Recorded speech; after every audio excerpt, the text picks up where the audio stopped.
बंधु मान जय जगन्नाथ। आज आम डिस्कसन करवा क्या विषय? आज आम डिस्कसन करवा पीएम आवास योजना विषय।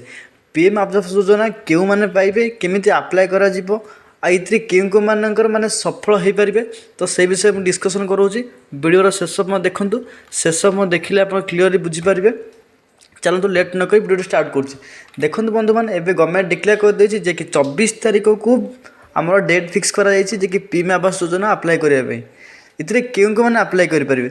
आगुरी थिला कि जो मनकर 2 चकिया जान कि घरे टीवी कि फ्रिज थी तो से आप्लाय करें से पाइबेनी। तो ये से चेंज कर जे कि आमर पीएम आवास योजना रे से आप्लाय करेंगे। आगुरी थिला कौन जो मनकर मासक आय 10,000 टंका थिला से आप्लाय कर नथिले। एबे कौन ताकू चेंज कराई आप मासक आय 15,000 थिले भी आप आप्लाय करेंगे। सेकेंड कथा है कौन इतर जो आमर थिला जो बिजु पक्का घर तो चेंज कराई ता ना चेंज कराई पीएम आवास योजना कराई तो ये समस्या पाइपर किसी असुविधार ना। सेकेंड कथा है यहाँ ऑफलाइन ऑनलाइन दी टाइप आप्लाय करा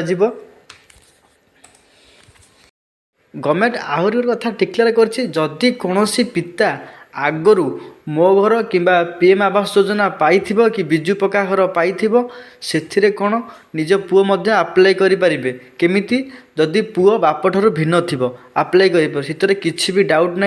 आहरी गोटे कथा कौन आगुरी गवर्नमेंट आमर डिक्लेयर करते कौन से पीएम आवास योजना 2 कोटी लोक दि जाऊला। एबे सेटा को बढ़िया जाइए 3 कोटी लोक कराई जे कि 3 कोटी लोक दिज्व।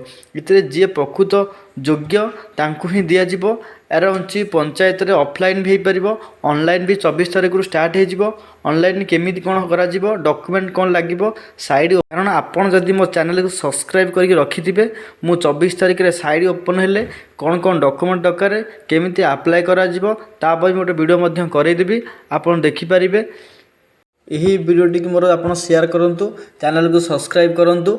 धन्यवाद। जय जगन्नाथ।